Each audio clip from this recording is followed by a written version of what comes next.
Bonsoir El Moumoud. Bonsoir. Vous êtes économiste, professeur à l'Université Paris-Dauphine, spécialiste de la mondialisation. TF1 organise donc ce soir le premier grand débat avant la présidentielle. 5 candidats y participent. Ils vont parler d'économie, évidemment. Ils vont parler de mondialisation aussi, puisqu'ils proposent tous et ils promettent tous de mieux protéger les entreprises françaises et les travailleurs français face à la mondialisation. Est-ce qu'ils ont raison? Est-ce qu'ils ont raison de le promettre, en tout cas?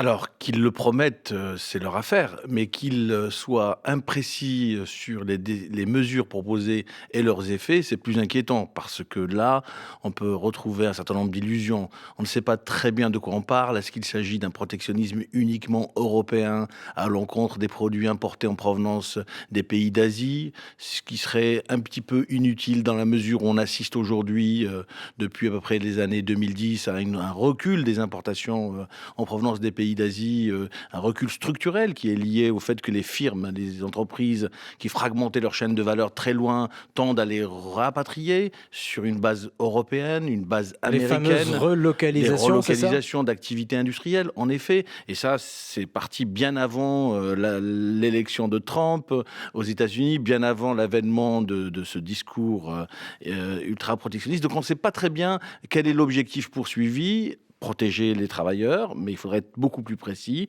Est-ce que c'est un protectionnisme européen? Est-ce que c'est un protectionnisme français, finalement? Alors, des propositions, il y en a. Alors, chacun a ses mots. Jean-Luc Mélenchon lui parle de protectionnisme solidaire.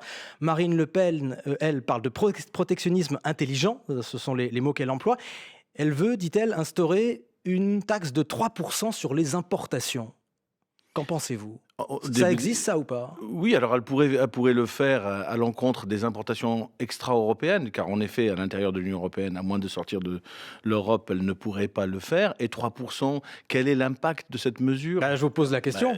je pense qu'il faudrait d'abord que les candidats et leurs équipes la chiffrent, et ce qu'ils n'ont pas, à ma connaissance, fait, en termes d'impact sur l'emploi. Je pense que l'effet sera est absolument négligeable, compte tenu du fait que le problème, et d'ailleurs eux-mêmes le reconnaissent dans d'autres aspects, est plus une concurrence intra-européenne qu'une concurrence extra-européenne. Et justement, le grand modèle en ce moment, vous avez cité déjà Donald Trump, le nouveau président américain. Le modèle, c'est les États-Unis là-dessus. La taxation de certaines importations dans certains secteurs. On pense notamment à l'acier. L'acier qui vient de Chine, fortement taxé à l'entrée des États-Unis.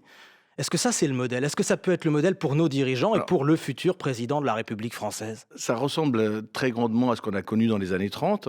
Le problème, c'est que si on affiche des volontés de récupérer de l'emploi par du protectionnisme, il ne faut pas oublier que, par ailleurs, les mesures de rétorsion seront immédiates, comme ça l'a été après les C'est la guerre, mesures ça. ouvertes. C'est la La guerre guerre commerciale, commerciale, bien ouais. entendu. Et par ailleurs, il y a quelque chose qu'il faut expliquer aux travailleurs si on souhaite aller dans le débat profondément. Ce que je regrette, c'est l'absence de diagnostic sur les choses de manière précise. Je parle d'à peu près tous les candidats. Ouais, vous les trouvez flous. Oui, parce que finalement, le problème, c'est qu'on a 12% de nos emplois dans l'industrie manufacturière et on a 75% de nos emplois dans les services. Le problème de viser uniquement les marchandises, car c'est ce qu'il y a de plus visible, et en effet, ça laisse de côté toutes les autres composantes de la mondialisation qui sont extrêmement dérégulées, la finance, le fait que les services, qui eux sont immatériels, vont connaître une délocalisabilité accrue. Or, on focalise sur les entreprises manufacturières qui font des biens manufacturés, mais on oublie l'essentiel finalement des emplois qui sont dans les services, et personne, aucun des candidats ne parle du choc futur que j'entrevois de délocalisabilité croissante dans l'industrie des services Et la et du dimension, numérique. et la dimension européenne, effectivement, et par exemple cette vieille idée d'un Buy European Act qui consisterait à réserver très largement les marchés publics aux entreprises qui sont vraiment présentes en Europe et qui produisent en Europe. Ça, c'est notamment Emmanuel Macron et Benoît Hamon qui le mettent en avant. Ça, Oui, ça, alors ça ça, marche ça ou pas? existe déjà, Ça hein. fait longtemps qu'on en parle. Oui, ça existe déjà. Il y a déjà une mesure du European Buy Act qui existe, qui permet de réserver 25% des entreprises des Mais il faut aller PME plus loin ou pas? qui sont. Oui, ça c'est à mon avis, c'est une marge de manœuvre possible au niveau européen. Mais là aussi, ça ne diminue pas les angoisses des travailleurs, qui est de subir des concurrences dues à l'absence d'harmonisation fiscale et En sociale Europe. Donc au ça, c'est niveau le problème européen, des à Européens l'intérieur entre eux, absolument. finalement, hein. Et donc finalement, moi ce que je vois, c'est que en focalisant sur les importations en provenance de Chine et d'Asie, on a trouver le bouc émissaire qui peut relier les candidats entre eux sur ces questions-là, en oubliant très nettement la finance, les services, ce qui est véritablement problématique, et la problématique de la cohésion européenne. Car moi, je ne suis pas pour la dérégulation. Au contraire, je suis pour une régulation de la mondialisation, mais encore faut-il savoir quelle est la problématique la plus porteuse en matière d'emploi. La question des paradis fiscaux est extrêmement forte, et ceci n'est pas nécessairement abordé dans tous les programmes de tous les candidats. Il nous reste moins de 2 minutes pour parler d'une autre spécialité que vous avez, l'immigration. Vous venez de publier l'immigration en France chez Fayard. François Fillon, et on parle là aussi d'économie, veut réduire l'immigration au strict minimum. Qu'est-ce que ça veut dire pour l'économiste que vous êtes ?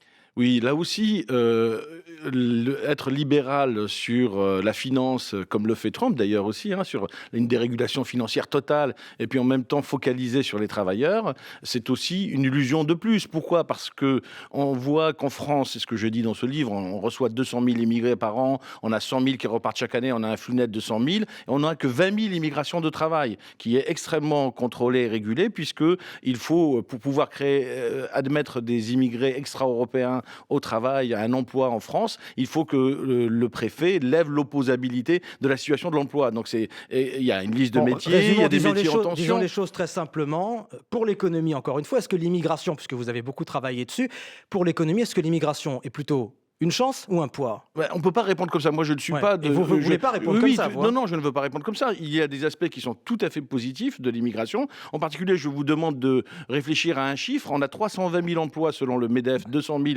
selon Pôle emploi qui ne trouvent pas preneurs, qui sont offerts, qui ne trouvent pas preneurs. Et on a 20 000 migrants par an qui occupent du travail. Donc, on n'a pas quelque chose qui fait qu'on pourrait croire que l'immigration serait responsable du chômage, loin de là. Donc, il y a des mesures à prendre pour avoir une politique plus efficace d'immigration, à condition d'accepter, c'est ce que je propose dans le livre, d'avoir un diagnostic extrêmement juste et précis sur tous les aspects. Toujours là-dessus, le diagnostic précis, c'est ce que vous prenez. Merci Elmoud Mouhoub. Merci. Ce livre, donc, je l'ai signalé, l'immigration en France, qui vient de paraître. Je signale aussi que vous participez au festival Le Printemps de l'économie, en ce moment au ministère de l'économie à Paris. Merci à vous. Merci.